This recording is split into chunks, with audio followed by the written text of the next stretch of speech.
গো তোমার সেই ছেলে আজ বিদেশে আসিয়া, খাবার খাইতে হয় যে আমার রান্না করিয়া, মা গো রান্না করিয়া।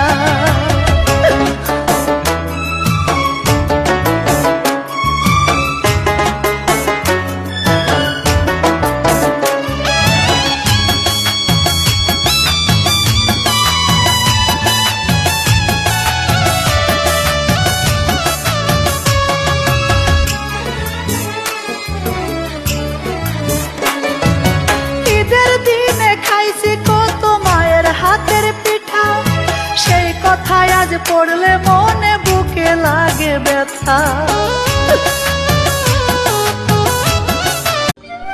ঈদ মোবারক। কাছে নাই তো কি হয়েছে, দুইজন তো এক আকাশের নিচেই আছি।